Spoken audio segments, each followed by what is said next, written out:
கிளாஸில் நம்ம thread wrapping பற்றி பார்க்கலாம். இதுக்கு நமக்கு தேவையான ஐட்டம் வந்து ஃபேப்ரிக் க்ளூ,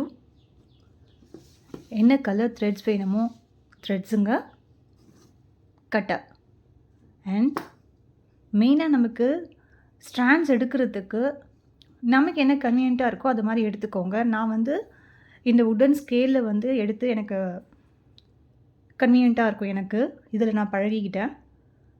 உங்களுக்கு வந்து இதில் எடுக்கிறது கஷ்டமாக இருக்குதுன்னா ஒரு பெரிய போர்டோ இல்லை இந்த எக்ஸாம் பேட் அந்த மாதிரி இல்லை பழைய கேலண்டர் அந்த மாதிரி எடுத்துக்கோங்க. அந்த மாதிரி எடுத்துகிட்டு நீங்கள் ஸ்டாண்ட்ஸ் எடுத்து பண்ணலாம். இப்போ ட்ரையலுக்காக நான் என்ன பண்ணியிருக்கேன்னா எல்லாமே 2/6 சைஸ் தான் எடுத்திருக்கேன். இது பார்த்தீங்கன்னா நான் வந்து ஃப்ளாட்டில் 1 கட் பேங்கிள் ஒன்று எடுத்திருக்கேன். என்கிட்ட நார்மல் இல்லை, ஸோ நான் இதுலேயே உங்களுக்கு ரேப் பண்ணி காட்டுறேன். இதே 2/6 சைஸில் பார்த்தீங்கன்னா இது வந்து 4 கட் நார்மல், பார்த்தா தெரியுதுங்களா? இதுக்கு வந்து நான் ஒன்று ரேப் பண்ணி வச்சுருக்கேன் ஏற்கனவே ஒன்று. அதே மாதிரி ஃப்ளாட்டில் 4 கட், இது எல்லாமே பார்த்தீங்கன்னா 2/6 சைஸ் தான். இந்த 2/6 சைஸ்லேயே வந்து நம்ம முன்னாடி சொன்ன மாதிரி ஃப்ளாட்டுக்கும் நார்மலுக்கும் வந்து கொஞ்சம் வந்து வேரியேஷன்ஸ் இருக்கும். ஏன்னா இதுக்கும் இந்த மேடு தெரியுதுங்களா? இது வந்து ஸ்மூத்தாக இருக்குது, இது வந்து ஃப்ளாட்டாக இருக்குது. ஸோ சொன்ன மாதிரி 2/6 சைஸ்க்கே பார்த்தீங்கன்னா 1 or 2 mm வந்து வேரியேஷன்ஸ் வரும். அண்ட் இதில் ஒரு சின்ன ட்ரிக்கும் நான் உங்களுக்கு சொல்கிறேன். நார்மலாக வந்து இப்போ ஃப்ரெஷ்ஷாக ஸ்டார்ட் அப் பண்ணுறோம், என்ன மாதிரி பேங்கிள்ஸ் நம்ம வந்து வாங்கி வச்சுக்கலாம் அப்படின்னு பார்த்தீங்கன்னா உங்களுக்கு 2/4, 2/6, 2/8 வந்து கம்ஃபர்டபுளாக இருக்கும். இதில் வந்து நார்மல் நமக்கு ஆர்டர்ஸ் வந்து நார்மல் வந்ததுன்னா நீங்கள் நார்மல் மாதிரி வாங்கிக்கலாம். அப்படி இல்லைன்னா 2 கட்டு தனியாக இருக்குது. 4 கட்டுக்கு பதிலாக 1 கட் 2 கட் பதிலாக நமக்கு இனிஷியலாக ஸ்டார்ட் பண்ணுறோம் அப்படின்னா நீங்கள் ஒரு பாக்ஸ் ஃபுல்லாக வாங்கணுன்னா என்னோடய ப்ரிஃபரன்ஸ் வந்து அந்த சைஸுக்கு நீங்கள் 4 கட்டாக வாங்கிக்கோங்க. ஏன்னா 4 கட்டில் நம்ம என்ன பண்ணலான்னா இப்போ இதுலேயே வந்து 4 கட்டில் நான் உங்களுக்கு எக்ஸாம்பிளுக்காக இங்கே வச்சுருக்கேன். இந்த 4 பேங்க்லேயும் நீங்கள் ஒன்றா வந்து B7000 ஸ்டிக் வச்சு க்ளூ பண்ணிங்கன்னா உங்களுக்கு வந்து 1 கட் வந்துடும். ஸோ வந்து நம்ம ஃபஸ்ட்டு இனிஷியலாக ஸ்டார்ட் பண்ணுறப்ப நமக்கு ஸ்டாக்கப் பண்ணிக்கணும் அப்படின்னு நினச்சிங்கன்னா முதல்ல எப்படி வருது ப்ளேஸ் பண்ணலாம், எது வாங்கி வச்சுக்கலாம் அப்படின்னு நினச்சிங்கன்னா என்னோடய ப்ரிஃபரன்ஸ் வந்து 4 கட் பேங்கிள்ஸ் ஃப்ளாட்டில். ஆனால் இது வந்து நார்மலுக்கு நமக்கு ஒத்து வராது. ஏன்னா இதில் நம்ம ஸ்டிக் பண்ணினோம்னா நமக்கு அதே மாதிரி தான் வரும். இப்போ உங்களுக்கு எக்ஸாம்பிளுக்கு இங்கே பார்த்தீங்கன்னா என்னோடய 2 கட் பேங்கிள்ஸில் நான் என்ன பண்ணியிருக்கேன்னா உங்களுக்கு காமிக்கிறதுக்காகவே 4 கட் பேங்கிள்ஸில் 2 பேங்கிள்ஸை வந்து B7000 க்ளூவை ஸ்டிக் பண்ணி நான் வந்து 2 கட்டாக எடுத்திருக்கேன். தெரியுதுங்களா? ஸ்டிக் பண்ணி ட்ரை ஆன பிறகு பார்த்திங்கன்னா இது அப்படியே நம்ம 2 கட்டுக்கு நம்ம யூஸ் பண்ணிக்கலாம். அளவு பொறுத்து நமக்கு உங்களுக்கு டிசைன் நீங்கள் எடுக்கிறத பொறுத்து இந்த 2 கட்லேயே நம்ம வந்து இன்னொரு கட்டையும் ஆட் பண்ணிவிட்டு இன்னும் கொஞ்சம் பட்டை வேணும் நமக்கு டிசைனை பொறுத்து வேணும்னா நம்ம இந்த மாதிரி ஆட் பண்ணிக்கலாம். ஸோ இது நம்ம இஷ்டம் தான். நான் ஃபோட்டோ பேங்கிள்ஸில் முன்னாடி சொன்ன மாதிரி பார்த்திங்கன்னா அந்த ப்ரைடலில் வந்து 1 கட்டோட அந்த பாஸ்போர்ட் சைஸ் ஃபோட்டோஸ்லாம் ஸ்டிக் பண்ணுறதுக்கு வந்து இந்த அளவு பத்தலை. ஏன்னா அது ஃபோட்டோ வச்சுட்டு நமக்கு ஒரு லைன் வந்து நான் வந்து 3 mm ஸ்டோன்ஸ் வச்சுருப்பேன். ஸோ அதுக்கு வந்து நான் பாஸ்போர்ட் சைஸ் ஃபோட்டோ வச்சு பார்த்தப்ப எனக்கு ஒரு 1 கட் பேங்கிளோட 4 கட்டில் ஒரு பேங்கிளை எடுத்து B7000 க்ளூ வச்சு ஸ்டிக் பண்ணி இதை தான் நான் சென்ட்ரல் பேங்கிளாக எடுத்திருப்பேன். இதை ஸ்டிக் பண்ணிவிட்டு ட்ரை ஆன பிறகு ரேப் பண்ணியிருப்பேன். ரேப் பண்ணிவிட்டு நமக்கு வந்து ப்ரைடலில் வந்து சென்டர் கட் பேங்கிளாக நான் வந்து யூஸ் பண்ணியிருப்பேன். ஸோ இது ஒரு சின்ன டிப் இது. இன்னொரு விஷயம் வந்து 4 கட்லேயே வந்து நார்மலுக்கும் ஃப்ளாட்க்கும் வந்து இப்போ நான் வந்து இந்த பேங்கிளுக்கு வந்து நான் எத்தனை ஸ்டாண்ட்ஸ் எடுத்திருக்கேன்னா வந்து ஒரு 31 ஸ்டாண்ட்ஸ் எடுத்திருப்பேன் எனக்கு. ஆனால் இதுக்கு வந்து எனக்கு ஒரு 28 இருந்தாலே போதும். அதே வந்து என்னோடய பேங்கிள் வந்து ஃபுல்லாக கம்ப்ளீட் ஆகிடும். அண்ட் இந்த ஸ்டாண்ட்ஸ் எப்படி எடுக்கிறது, நமக்கு எத்தனை ஸ்டாண்ட்ஸ் எடுத்தால் நமக்கு வந்து பேங்கிள் ஃபுல்லாக நம்ம ரேப் பண்ணிடலாம் அப்படிங்கிறது வந்து பேங்கிளோட சைஸை பொறுத்து நமக்கு வேரி ஆகும். இப்போ இது 2/6லேயே வந்து ஃப்ளாட்டு 2 கட்டில் வேரியேஷன் இருக்கும். பட்டை அதிகமாக இருக்குது பார்த்தீங்களா? அதனால் இப்போ வந்து ஸ்டாண்ட்ஸ் அதிகமாக தேவைப்படும். இதுக்கு எடுத்துக்கிட்டிங்கன்னா கண்டிப்பாக அதிகமாக தேவைப்படும். ஸோ நமக்கு ஒரே வாட்டி இனிஷியலாக பிகினராக இருக்கிறப்ப என்ன பண்ணணும்னா, நான் ஃபஸ்ட்டு இனிஷியலாக ரொம்ப ஸ்ட்ரகிள் பண்ணிட்டேன். நிறைய ஸ்ட்ராண்ட்ஸ் எடுத்துட்டு ஒரே வாட்டியே நம்ம ரேப் பண்ணிடணும் அப்படின்னு நினச்சி பண்ணுறப்ப நிறைய சிக்கு சிக்காகி ஈவனாக ஃபினிஷிங் வராமல், உங்களுக்கு இங்கே பார்த்தாலே தெரியும் இந்த இடத்துல ஈவனாக இருக்கும் நமக்கு. இந்த மாதிரி ஈவன் ஃபினிஷிங் இல்லாமல் சிக்கு வந்து நமக்கு நிறைய அது வந்து கிளம்ப்ஸியாக வந்த மாதிரி ஃபில் பண்ணி ஸ்டிக் பண்ண மாதிரி இருந்தது. ஸோ அதோட ஒரு சொல்யூஷன் என்னென்னா, ரொம்ப அதிகமாக எடுத்து நான் ஃபில் பண்ணுறத விட எனக்கு வந்து கம்ஃபர்டபுளாக எத்தனை த்ரெட்ஸ் எடுத்தால் என் பேங்கிளை வந்து நான் வந்து ஓரளவுக்கு நீட்டாக நான் ரேப் பண்ணலாம் அப்படிங்கிறத தான் நான் வந்து ட்ரிக் வந்து எடுத்துக்கிட்டேன். இந்த 4 கட் பேங்கிள்ஸ்க்கு நான் ஒரே வாட்டி எடுத்து ரேப் பண்ணிவிடுவேன். ஆனால் 2 கட் பேங்கிள்ஸ் பொறுத்த வரைக்கும் என்ன பண்ணுவேன்னா, அதே ஸ்டாண்ட்ஸ் தான் எடுப்பேன். ஆனால் 2 வாட்டி எடுத்து ஸ்டிக் பண்ணுவேன். நமக்கு வந்து அந்த எடுத்து ஸ்டிக் பண்ணுறதுக்கு நம்ம கொஞ்சம் தயங்கினோம்னா, நமக்கு நல்ல ப்ராக்டிஸ் பண்ண நீங்கள் ஒரே வாட்டி ரேப் பண்ணிடலாம். பட் பிகினர்ஸாக இருக்கிறப்ப நீட்டாக இருக்கணும் ஃபினிஷிங், ஓரளவுக்கு கம்ஃபர்ட்டாக இருக்கணும் அப்படின்னு நினைக்கிறப்ப, நீங்கள் எடுத்து த்ரெட்டை வந்து நம்ம ஸ்டிக் பண்ணுறதுக்கு வந்து தயங்காதீங்க. அந்த மாதிரி தயங்கினோம்னா நமக்கு வந்து கிளம்ஸி ஆகிடும். ஸோ ப்ராக்டிஸ் பண்ணதுக்கப்புறமா உங்களுக்கே அது வந்து உங்களுக்கு கம்ஃபர்ட் லெவல் வந்துடும் உங்களுக்கு. ஸோ அது வந்து ஒரு சின்ன விஷயம் அது. அண்ட் இதுக்கு பார்த்தீங்கன்னா, எனக்கு கண்டிப்பாக வந்து நான் எடுக்கிற ஸ்டாண்ட்ஸ் பிரகாரம் பார்த்தீங்கன்னா, எனக்கு ஒரு 3 வாட்டி எடுக்கிற மாதிரி இருக்கும் இங்கே. ஏன்னா இங்கே வந்து ஸ்டாண்ட்ஸ் நான் வந்து ஒரு 30 to 40 எடுத்தால் கூட எனக்கு வந்து இங்கேருந்து இங்கே தான் வரும். ஒரு 1/3 பார்ட் தான் வரும். ஸோ 3 வாட்டி எடுத்தால் தான் எனக்கு அந்த லெவல் வந்து ஃபினிஷ் ஆகிற மாதிரி இருக்கும். ஸோ இதில் இன்னொரு விஷயம் என்னென்னா, த்ரெட்டுங்க நீங்கள் என்ன த்ரெட் எடுக்கிறீங்களோ அதுக்கேற்ற சிமிலர் கலர் பேங்கிள்ஸ் இருந்ததுன்னா நீங்கள் அந்த மாதிரி எடுத்துக்கோங்க. அது வந்து ஃபினிஷிங் நல்லாயிருக்கும். இது ஒரு சின்ன டிப் இன்னொன்று. அண்ட்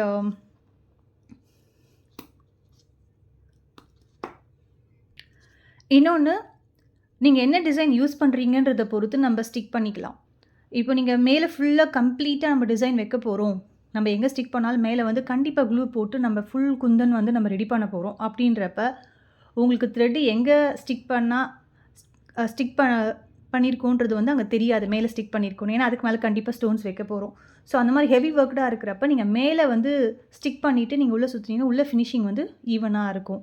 பட் மேலே வந்து கொஞ்சம் கொஞ்சம் தான் வருது, அங்கங்கே தான் டிசைன் வைக்க போகிறோம் தெரியும் மேலே அப்படின்னு நினச்சிங்கன்னா நீங்கள் உள்ளேயே வந்து ஸ்டிக் பண்ணிக்கலாம். ஸோ இது இன்னொரு விஷயம். இப்போ முதல்ல நான் வந்து ஃப்ளாட்டில் வந்து 4 கட் பேங்கிள்ஸ்க்கு எவ்வளோ த்ரெட் எடுக்கிறேன், அது எப்படி எடுக்கிறேன்றதை பாருங்கள். நான் முதல்ல இருந்தே ஸ்கேலில் வச்சு இந்த உட்டன் ஸ்கேலில் வச்சு எடுத்து ட்ரை பண்ண ஆரம்பித்ததுனால எனக்கு இது ரொம்ப கம்ஃபர்டபுளாக இருக்கும். பட் பொறுமையாக பண்ணணும், இல்லைனா இந்த பக்கம் அந்த பக்கம் த்ரெட் வந்துடும். ஸோ உங்களுக்கு அந்த மாதிரி வருதுன்னா கண்டிப்பாக போர்ட் மாதிரி எடுத்துக்கோங்க. இப்போ ஒரு ஸ்டாண்டுங்கிறது வந்து இந்த டிப்பில் இப்படி லைட்டாக பிடிச்சிட்டு ஒரு டர்ன் ஃபுல்லாக சுற்றினோம்னா அது 1 ஸ்டாண்ட். ஸோ இந்த மாதிரி நான் வந்து ஒவ்வொரு பேங்கிள் சைஸுக்கும் நீங்கள் நம்பர் ஆஃப் ஸ்ட்ராண்ட்ஸ் வந்து எடுக்கிறது வந்து வேரி ஆகும். அதனால் இந்த 4 கட் பேங்கிள்ஸ் இந்த மாதிரி எடுக்கிறீங்கன்னா முதல்ல வந்து ஒரு அப்ராக்சிமேட்டாக நீங்கள் எடுத்துக்கிட்டு ரேப் பண்ணி பாருங்கள். உங்களுக்கு அந்த த்ரெட் அந்த ஸ்ட்ராண்ட்ஸுக்கு அந்த பேங்கிளை ஃபுல்லாக ரேப் பண்ண முடியுதா அப்படிங்கிறத செக் பண்ணிக்கோங்க. ஸோ அடுத்த பேங்கிள்ஸில் நம்ம கூடவா இல்லை கொஞ்சம் குறைச்சிக்கலாமான்றதை நம்ம பார்த்து கற்றுக்கலாம். ஸோ ஒரு வாட்டி நீங்கள் ஒரு சைஸுக்கும் நீங்கள் வந்து எத்தனை ஸ்ட்ராண்ட்ஸ் எடுக்குதுன்னு உங்களுக்கு ஒரு நோட் பண்ணி வச்சுக்கிட்டிங்கன்னா நீங்கள் ஃப்யூச்சரில் பண்ணுறப்ப நீங்கள் கேஷுவலாக நீங்கள் ரேப் பண்ணலாம். இப்போ நான் வந்து ஒரு 5 ரேப்ஸ் எடுத்திருக்கேன்.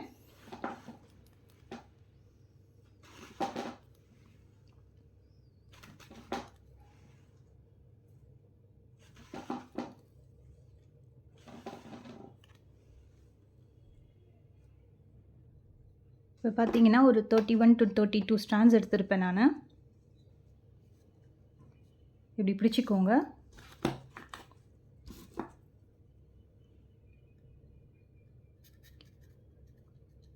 இதுவே அதிகம் தான் நமக்கு மெஸ்ஸியாக வருது அப்படின்னா நீங்கள் கம்மியாகவே 20-20 கூட நீங்கள் எடுத்துக்கலாம். 20-20 எடுத்துக்கிட்டிங்கன்னா 2 வாட்டியாக ஸ்டிக் பண்ணி நம்ம பர்ஃபெக்டாக ஃபினிஷ் பண்ணலாம்.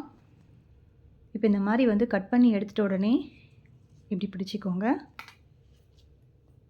சிக்கு வராமல் பார்த்துக்கோங்க. இப்படி மெதுவாக எடுத்து விட்டுக்கோங்க.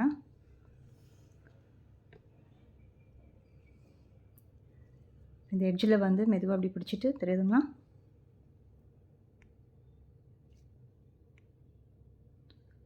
அன்ஈவனாக தான் இருக்கும்.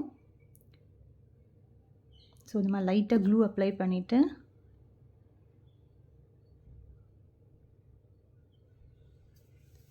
தெரியுதுங்களா?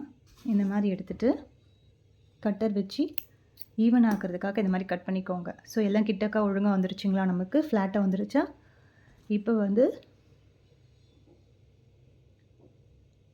உள்ளார லைட்டாக க்ளூ ஸ்டிக் பண்ணிவிட்டு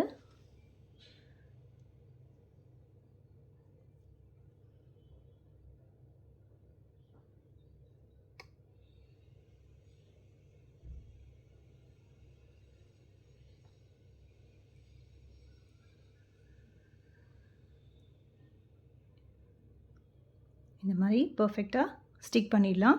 ஸ்டிக் பண்ணிவிட்டு இது ஒரு 10 மினிட்ஸ் வந்து ட்ரை ஆகட்டும். ட்ரை ஆச்சுன்னா நமக்கு வந்து இது ஈஸியாக நமக்கு ரேப் பண்ணுறதுக்கு ஈஸியாக இருக்கும். இது பார்த்திங்கன்னா அடுத்தது அந்த 4 கட்டில் நார்மல் பேங்கிளுக்கு இது வந்து நான் ஒரு 2-3 ஸ்டாண்ட்ஸ் வந்து கம்மியாக எடுத்திருப்பேன். இது வந்து 28 ஸ்டாண்ட்ஸ் எடுத்திருப்பேன். அதே மாதிரி தான் இந்த மாதிரி நம்ம ஃப்ளாட்டாக எடுத்துக்கிட்டோம்னா நமக்கு வந்து ரேப் பண்ணுறதுக்கு ஈஸியாக இருக்கும். குண்டாக வந்து நம்ம பண்ணிட்டோம்னா நமக்கு அது ஃப்ளாட்டாக எடுக்கிறதுக்கு கஷ்டமாக இருக்கும். இங்கேயும் அது தெரியும் மேடாக. ஸோ இந்த மாதிரி ஃப்ளாட்டாக வச்சு நம்ம ஸ்டிக் பண்ணிட்டோம்னா ரேப் பண்ணுறதுக்கும் நமக்கு கிளியராக வரும்.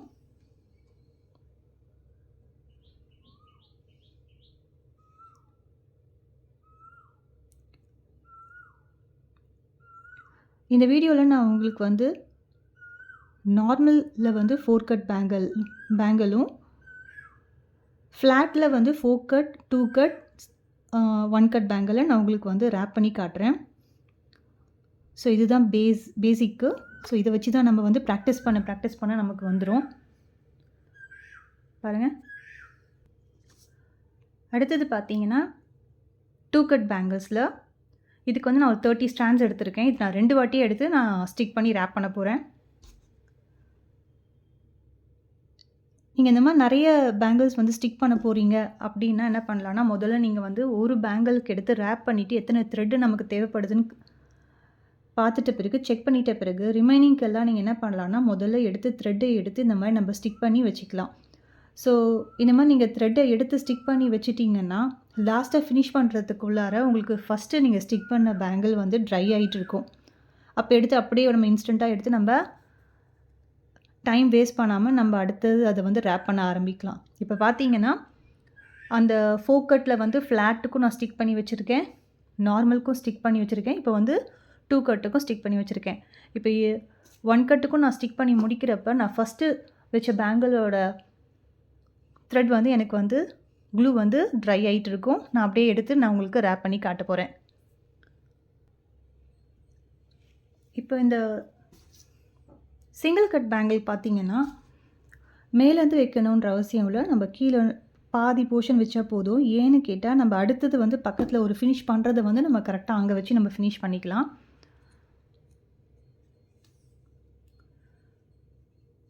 இந்த த்ரெட்டு வந்து நமக்கு ஸ்டிக் பண்ணுறது பார்த்திங்கன்னா இந்த மாதிரி சிங்கிள் கட்டுக்கும் 2 கட்லேயும் வந்து ஈஸியாக இருக்கும்.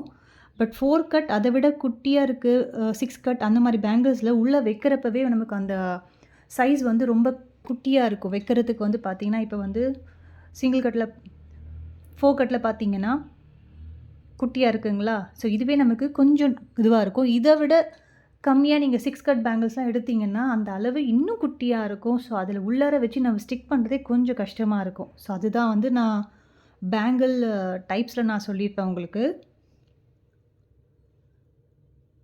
ஸோ இது வந்து அப்படியே ட்ரை ஆகட்டும். இப்போ பாருங்கள், இந்த ஃபஸ்ட்டு ஸ்டிக் பண்ணது வந்து ஓரளவுக்கு ட்ரை ஆகிருக்கு. ரொம்ப ஸ்ட்ரெயின் பண்ணி நம்ம ஃபிங்கர்ஸை வந்து பிடிச்சிக்க வேண்டாம். ரிலாக்ஸ்டாக உங்களுக்கு எப்படி பிடிச்சா அந்த பேங்கில் வந்து கம்ஃபர்ட்டாக பிடிக்க முடியுதுன்றதை பார்த்துக்கோங்க.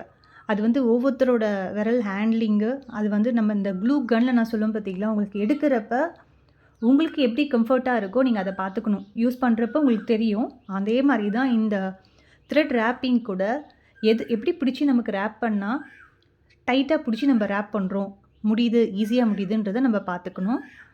இப்போ நான் வந்து இங்கே கீழே பண்ணியிருக்கேன்னா இப்போ என்ன பண்ணேன்னா இது பட்டையாக இது வந்து இப்படி எடுத்து விட்டிங்கன்னா உங்களுக்கு வந்து அந்த பட்டையாக வரும், சிக்கு வராமல். இப்போ என்ன பண்ண போகிறோன்னா மெதுவாக வச்சு இதை பண்ணிவிட்டு இங்கே வந்து கை வந்து நான் ப்ரெஸ் பண்ணிக்கிறேன். ப்ரெஸ் பண்ணிக்கிட்டால் என்ன ஆகும்னா நகராது. இப்போ என்ன பண்ணுவோன்னா இது உள்ளேருந்து எடுத்துகிட்டு இது அப்படியே இது பண்ணாதீங்க. இப்போ இந்த பட்டை வேணுன்றப்ப மெதுவாக இந்த மாதிரி பட்டை பண்ணிக்கோங்க. சிக்கு இல்லாமல் வருதுங்களா? இப்போ என்ன பண்ணணும், கொஞ்சம் டைட்டாக பிடிச்சி அடுத்தது அப்படியே நம்ம வந்து ஒரு 2 வாட்டி மெதுவாக இந்த மாதிரி எடுத்து எடுத்து விட்டிங்கன்னா உங்களுக்கு சிக்கு இல்லாமல் இந்த மாதிரி பட்டை வரும். கரெக்டாக வருதுங்களா ரேப்பிங்? இந்த மாதிரி இப்படி பிடிச்சிட்டு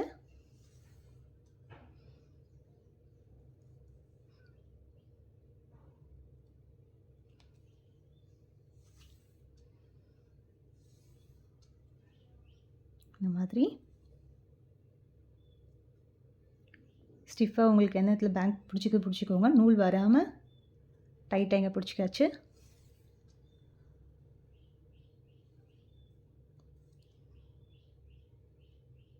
டைட்டாக பிடிச்சிட்ட பிறகு தான் ஒரு கையில் டைட்டாக பிடிச்சதுக்கப்புறம் இன்னொரு கையில் விடுங்க. அப்போ உங்களுக்கு வந்து நூல் வந்து லூஸ் ஆகாது.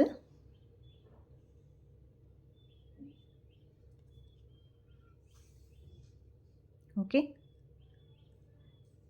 இந்த வீடியோவும் லென்த்தியாக தான் இருக்கும் உங்களுக்கு.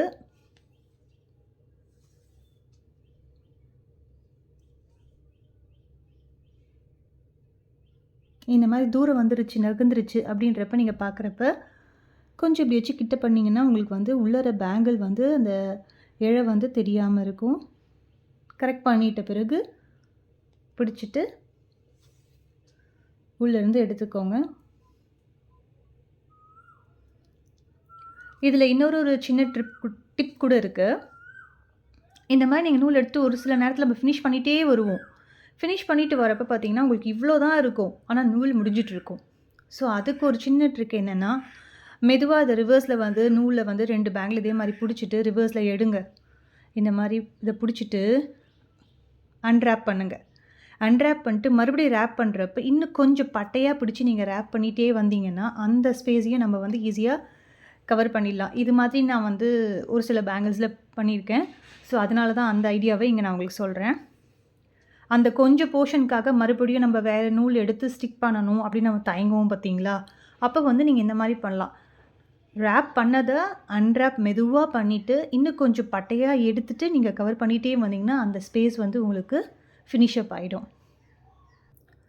இன்னொரும் பார்க்கலாம். இப்போ எனக்கு பார்த்திங்கன்னா எனக்கு இவ்வளோ தான் இருக்குது, இவ்வளோ த்ரெட் இருக்குது, இது எப்படி வரும் அப்படின்னு பார்க்குறப்ப பக்கத்தில் வந்து நல்லா கொஞ்சம் பட்டையாக எடுத்துகிட்டு இந்த நூல் நம்ம ரேப் பண்ணதுக்கு மேலேயே பண்ணாமல் எங்கள் ரேப்லேயோ கொஞ்சம் நகர்த்திட்டு நீங்கள் ரேப் பண்ணாலும் நல்ல கவரேஜ் உங்களுக்கு கிடைக்கும்.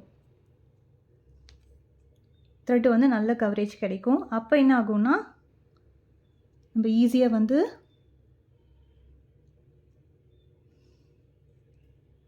ஃபுல் பேங்கிள்ஸ் வந்து ஃபினிஷாக பண்ணிடலாம். முதல்ல நீங்கள் பண்ணுறீங்க அப்படின்னா கண்டிப்பாக இந்த தம்பில் வந்து நம்ம டைட்டாக பிடிக்கிறோம் பார்த்தீங்களா, ஸ்ட்ரெயின் பண்ணி பிடிக்கிற மாதிரி இருக்கும், நூல் விடக்கூடாது அப்படின்றதுக்காக. அப்போ பார்த்தீங்கன்னா கொஞ்சம் உங்களோட தம் வந்து வலிக்கிற மாதிரி இருக்கும். கவலைப்படாதீங்க, சரியாயிடும் அது.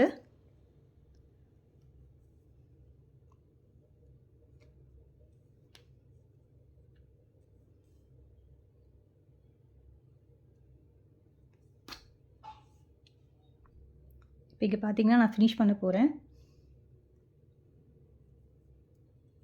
நான் எப்போயுமே எடுக்கிறது கொஞ்சம் த்ரெட் எக்ஸ்ட்ராவே தான் எடுத்துக்குவேன். அப்போ தான் நமக்கு வந்து இங்கே பாருங்கள். இப்போ இந்த மாதிரி நான் ஃபினிஷ் பண்ண வரப்போ என்ன பண்ணுங்கள், இப்படி டைட்டாக பிடிச்சிட்டு கட் பண்ணாததுக்கு முன்னாடி லைட்டாக வந்து க்ளூவை இப்படி வச்சுடுங்க. தடவிட்டு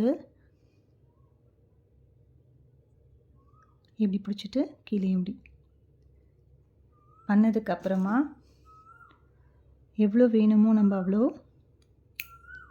கட் பண்ணிட்டோம்னா க்ளூ வச்சு பண்ணுறப்ப நமக்கு நூல் வந்து தூரம் வராது. அப்புறமா லைட்டாக அப்படி பண்ணிவிட்டு உள்ளார ஃபினிஷ் பண்ணிவிடுங்க. அவ்வளோதான். ஒரு ப்ரெஸ் கொடுத்தீங்கன்னா உங்களுக்கு டைட்டாக வந்து ஸ்டிக் ஆகிடும். அப்படி உங்களுக்கு வந்து நான் சரியாக ஸ்டிக் பண்ணல வந்துருமா என்ன அப்படின்னா லைட்டாக ஒரு டச்சு கொடுங்க, சும்மா கொஞ்சமாக ட்ரை பண்ண விட்டிங்கன்னா நல்லா ட்ரை ஆகிடும். அவ்வளோதான். நிறைய கம் போட வேண்டாம், அது தெரியும். அதனால் லைட்டாக கொடுத்துட்டு ஃபினிஷ் பண்ணிக்கலாம். பாருங்கள் எப்படி இருக்குன்ட்டு. ஓரளவுக்கு நீட்டாக வந்திருக்கு. நானும் பர்ஃபெக்ட்டுன்னு சொல்ல மாட்டேன். நானும் வந்து கற்றுக்கிட்டே தான் இருக்கேன். ஸோ நான் என்னோடய மிஸ்டேக்ஸு பர்ஃபெக்டாக வர்றது தான் நான் உங்களுக்கு வந்து இங்கே வந்து சொல்லிகிட்ருக்கேன் உங்களுக்கு. பாருங்கள், யாருமே இனிஷியலாக ஸ்டார்ட் பண்ணுறப்ப பர்ஃபெக்டாக யாருமே பண்ண முடியாது. ப்ராக்டிஸ் தான் வந்து நம்மளை பர்ஃபெக்ட் ஆக்கும். ஸோ நமக்கு வரலைன்றது நீங்கள் ஃபீல் பண்ணாதீங்க. கண்டிப்பாக வந்து ப்ராக்டிஸ் பண்ண நமக்கு முடியும். ஸோ இது வந்து ஃபோக்கட்டில் ஒரு பேங்கிள் நான் வந்து ரேப் பண்ணி காமிச்சிருக்கேன். இப்போ பார்த்தீங்கன்னா அடுத்தது வந்து நார்மலில் ஃபோர்கட் நம்ம ஒன்று ஸ்டிக் பண்ணோம் தெரியுங்களா? இப்போ இதை வந்து ரேப் பண்ணலாம். இதுவும் அதே மாதிரி தான். நான் வந்து த்ரெட்ஸ் வந்து ஸ்ட்ராண்ட்ஸ் எக்ஸ்ட்ராவே தான் எடுத்திருக்கேன். பாருங்கள், இதுவும் வந்து க்ரிப்பாக பிடிச்சிட்டு சிக்கு இல்லாமல் பார்த்துட்டு பொறுமையாக பண்ணுங்கள். இது நான் வந்து இப்போ ஸ்லோவாக தான் பண்ணுறேன் உங்களுக்கு காமிக்கணுன்றதுக்காக. நம்ம வந்து இதை நீங்கள் ரேப் பண்ண ப்ராக்டிஸ் பண்ண உங்களுக்கு அந்த ஃபாஸ்ட்னஸ் தெரியும் உங்களுக்கு. பாருங்கள், இதில் ஒரு ஷைனியான ஒரு ஃபினிஷிங் கிடைக்கும் நமக்கு. என்ன கர்வாக இருக்கா, நமக்கு அங்கே ஃப்ளாட் வந்து நல்லா வந்து ஒரு கட்டில் கிடைக்கும் உங்களுக்கு அந்த மாதிரி. ஸோ இது வந்து ஃபுல்லாக இதே மாதிரி நான் ரேப் பண்ணியாச்சு. பாருங்கள், மோஸ்ட் ஆஃப் வந்து எந்த கலர் நீங்கள் யூஸ் பண்ணுறீங்களோ கீழே நம்ம யூஸ் பண்ணுற பேஸ் பேங்கிள்ஸும் நீங்கள் வந்து கிட்டத்தட்ட சிமிலர் கலராகவே எடுத்துக்கோங்க. ஒரு சில நேரத்தில் வந்து அது நூல் இழை வந்துச்சுன்னா தெரியும். இப்போ நான் நெக்ஸ்ட்டு ரேப் பண்ணுற அந்த 2 கட் ஆகட்டும் இல்லை 1 கட் பேங்கிளில் உங்களுக்கு அந்த டிஃப்ரென்ஸ் தெரியும் எப்படி இருக்குன்ட்டு. இதுவும் அதே மாதிரி தான் வச்சு நீங்கள் கட் பண்ணிவிட்டு க்ளூ அப்ளை பண்ணிவிட்டு ஸ்டிக் பண்ணிட்டு ஃபினிஷ் பண்ணிவிடுங்க. நல்லா ட்ரை ஆகட்டும்.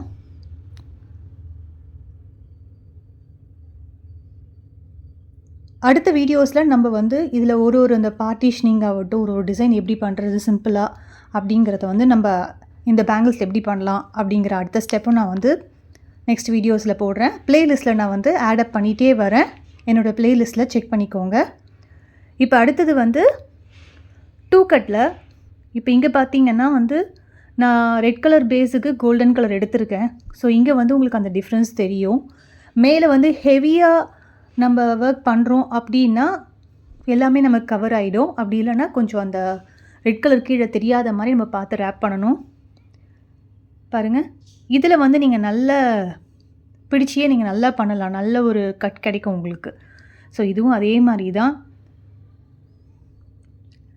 இன்னொன்று, இந்த ரேப் பண்ணுறதுல வந்து த்ரெட் வச்சு கூட நமக்கு அந்த ஸ்மூத்னஸ் கிடைக்கும். இப்போ வந்து நான் மற்ற கலர் அந்த பிங்காக இருக்கட்டும் இல்லை க்ரீனாக இருக்கட்டும், அந்த த்ரெட்டுக்கும் எனக்கு வந்து இந்த த்ரெட்டு வந்து கோல்டனும் பார்த்திங்கன்னா நமக்கு அந்த சேம் டபுள் பிராண்ட் தான். ஒரு சில இது வந்து கலர்ஸ் வந்து நமக்கு அந்த தெரியும், ஈஸியாக ரேப் பண்ணுற மாதிரி வரும்.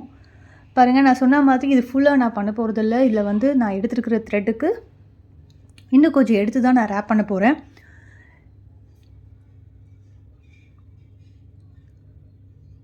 இதுக்கு அடுத்தது பார்த்திங்கன்னா வந்து நமக்கு இப்போ ஒரு 30 ஸ்டாண்ட்ஸ் எடுத்தோமா இதுக்கு.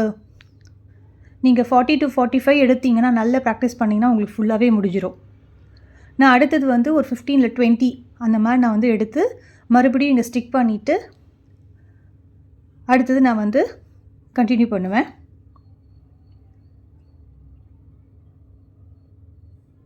பாருங்கள், இது எப்படி இருக்குது ஃபினிஷிங்குன்னு பாருங்கள். ஸோ நான் சொன்ன மாதிரி இப்போ ஒரு 20 ஸ்டாண்ட்ஸ் தான் எடுத்திருக்கேன். ஏன்னா நமக்கு வந்து கொஞ்சம் தானே இருக்குது, அதனால் அது போதும் அப்படின்ட்டு எடுத்து அதே மாதிரி ஸ்டிக் பண்ணுறேன். ஸோ இது ட்ரை ஆனதுக்கப்புறம் நம்ம இதை கண்டினியூ பண்ணி முடிக்கலாம். நான் இப்போ இங்கே ஸ்டிக் பண்ணிவிட்டு நம்ம 1 கட் பேங்கிள் வந்து ட்ரையாக இருக்குது, அதை எடுத்து நான் வந்து ரேப் பண்ண போகிறேன். பாருங்கள்,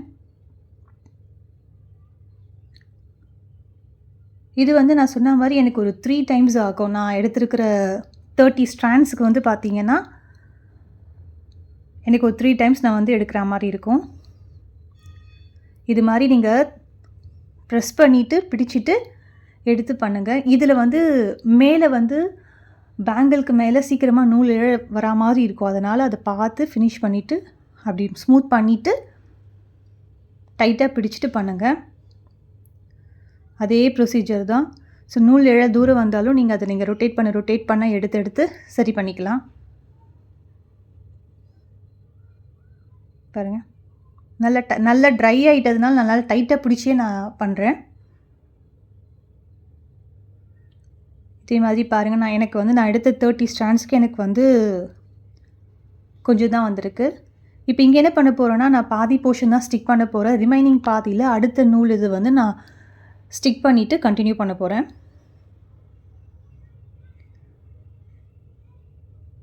இந்த மாதிரி நம்ம க்ளூ அப்ளை பண்ணிவிட்டு பண்ணுறப்ப பர்ஃபெக்டாக இருக்கும் நமக்கு.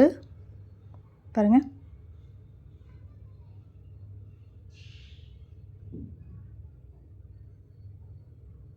இப்போ அதுக்கு கீழே இருக்கிற ரிமைனிங்க்கு வந்து நான் அடுத்த த்ரெட் வந்து அதே 30 ஸ்ட்ராண்ட்ஸ் எடுக்கிறப்ப நான் அங்கே கீழே வச்சு நான் கரெக்டாக ஸ்டிக் பண்ணிவிட்டு அதை ட்ரை ஆன பிறகு நான் கண்டினியூ பண்ணி முடிக்க போகிறேன். பாருங்கள் ஃபைனல் ஃபினிஷிங் எப்படி இருக்குன்ட்டு. ஹோப் இந்த வீடியோ உங்களுக்கு யூஸ்ஃபுல்லாக இருக்கும்னு நினைக்கிறேன். தேங்க்ஸ் லாட் ஃபார் வாட்சிங்.